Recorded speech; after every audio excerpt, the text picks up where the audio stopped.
If you ever needed to leave the United States on short notice, where could you realistically go tomorrow without getting stuck in a legal mess? Not a fantasy move abroad plan that takes months, not something that requires an employer sponsor, a huge investment, or a long visa wait.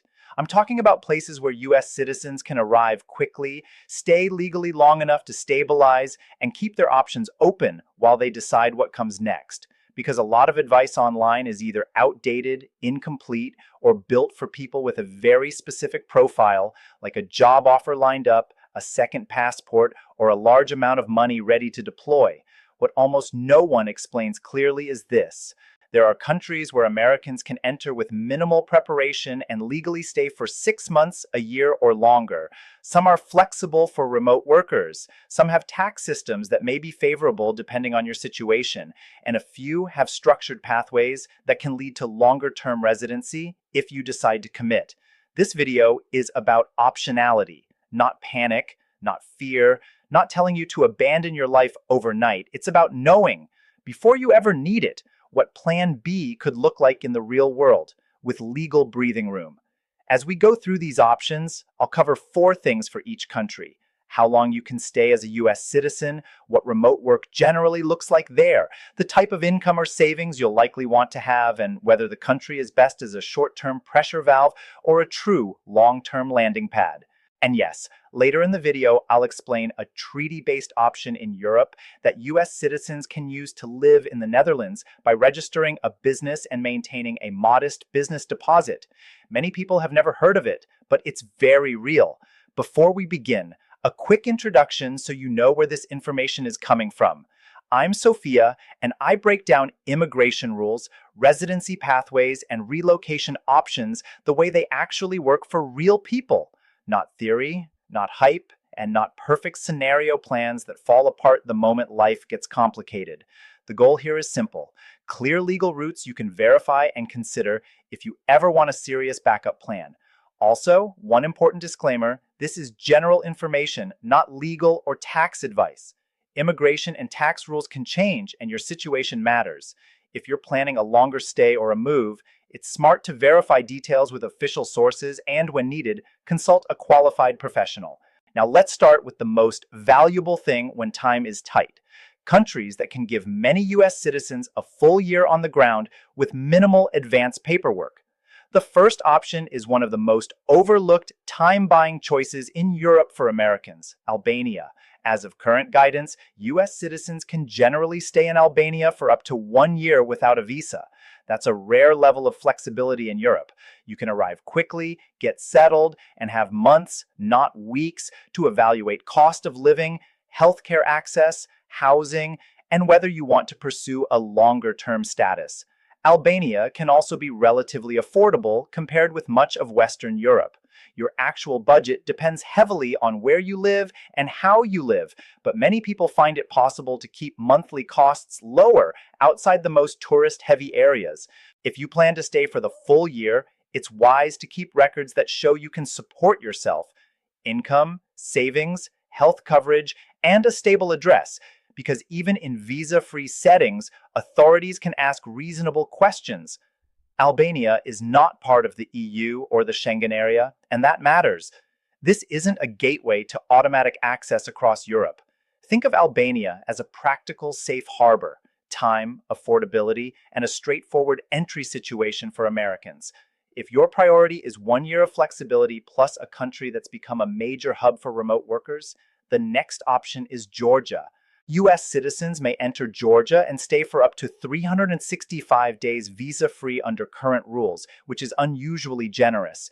Georgia has built a strong reputation with remote workers because the barrier to entry is low and the infrastructure in major cities is solid, especially in places like Tbilisi and Batumi, where you'll find co-working spaces, reliable internet, and an established international community.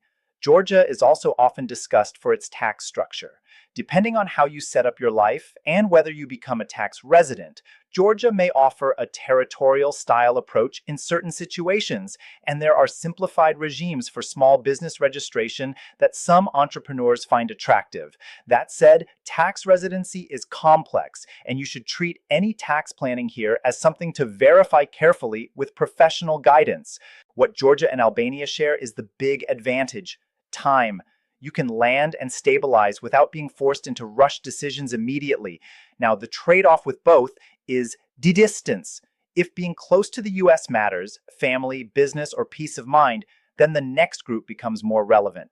A nearby option many people think of first is Canada. US citizens can typically enter Canada as visitors for up to 6 months without a visa. Canada is logistically easy, culturally familiar, and highly stable. For remote work, the key idea is to be cautious. Visitor status is not a work permit. In practice, many people do remote work for a non-Canadian employer while visiting, but you should be careful not to present your trip as moving to Canada to work, and you should avoid anything that looks like entering the Canadian labor market. Canada is best viewed as a short-term pressure valve. Long-term options usually require a formal pathway, like work permits, study permits, or permanent residence programs with specific eligibility. Also, taxes matter here. Staying long enough or establishing significant ties can trigger tax residency and obligations. Canada can be a great place to regroup, but it's not always a simple, long-term solution without a plan. If you want proximity plus a clearer long-term ladder, Mexico often becomes the stronger contender for Americans. Many US citizens are granted up to 180 days as visitors, but it's important to understand that the exact length can depend on the discretion of the officer at entry. Mexico can be very workable as a medium-term base, and it has well-known residency routes for people who want to stay longer.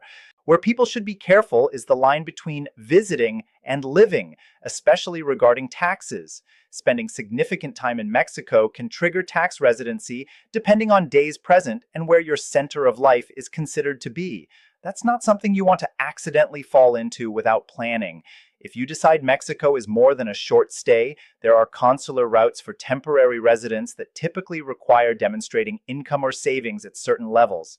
The details can vary and the thresholds can change, but for many people, it's achievable compared with the million-dollar investor options you hear about elsewhere. Temporary residence can often be renewed, and in many cases, it can lead to permanent residence after several years. Mexico's biggest advantage is balance. It can be close to the US, and it can also be structured for longer-term living if you commit. If you prefer an English-speaking option with minimal cultural friction, the United Kingdom is often one of the simplest land and breathe choices. US citizens can generally visit the UK for up to 6 months, but note that entry processes evolve and may include an electronic travel authorization requirement depending on the time frame and policy. The UK can work as a temporary base, stable, connected, and easy to navigate in English. Remote work in the UK as a visitor is a nuance. Authorities generally draw a line between incidental remote activity, like answering emails or attending meetings, and using visitor status as a substitute for a work visa. The UK is not known for being a long-term digital nomad solution without switching into a formal visa route. So, for many people, the UK is best as a short-term landing pad, not a permanent plan. If you want a country in the Americas that has a clearer residency framework and is often discussed for territorial taxation, Panama deserves a look. Panama commonly allows US citizens to enter as visitors for a period that can be up to 6 months, depending on current rules and entry decisions. Panama is frequently mentioned for its territorial tax approach in many cases, meaning foreign-sourced income may be treated differently than local income. But again, that depends on residency status and personal structure. This is where tax advice matters. Panama also has well-known pathways for longer-term residents, including options designed for certain nationalities and investor-style routes. Some of these require more commitment than the arrive tomorrow scenario, but Panama's value is that it can be both a quick landing point and a country with structured next steps if you decide to stay. Now, if Europe is your real target, not just a short stay, but a legal foothold with a pathway, then you're usually looking at two categories: digital, nomad style, residence permits, and treaty or entrepreneur routes. Spain is often discussed because it has developed clearer digital nomad options than many people realize, and some applicants can transition from being in the country to a resident status depending on the specifics and current policy. Requirements typically involve documented income, health coverage, and clean records, and the details should always be verified because procedures evolve. Spain can be appealing for lifestyle, infrastructure, and healthcare, but you should go in with eyes open. Taxes in Spain can be complex, and long-term plans should be built carefully. Now, the treaty-based European option that surprises most Americans is the Dutch-American Friendship Treaty route in the Netherlands. In plain language, this is a residence pathway available to U.S. citizens that involves registering a business in the Netherlands and maintaining a minimum business deposit, commonly cited around $4,500, within a Dutch business account. The residence permit is typically granted for a period and can be renewed if you continue meeting requirements and operating your business. Many people use it for legitimate self-employment activities like consulting, freelancing, and remote contracting. This route is not a do-nothing loophole. You're expected to run a real business, and the Netherlands is not a low-cost country. Budget expectations should be realistic, but the upside is major: a stable legal environment and a structured resident status in a highly connected part of Europe. Another European option that has become more relevant is Croatia's digital nomad residence permit, which, under current government guidance, can be granted for up to 18 months. Croatia can be attractive for quality of life, and the permit is designed around remote work for foreign employers or clients. The important trade-off is that digital nomad permits often do not function as a direct path to permanent residence, and there can be rules about how soon you can reapply after a long stay.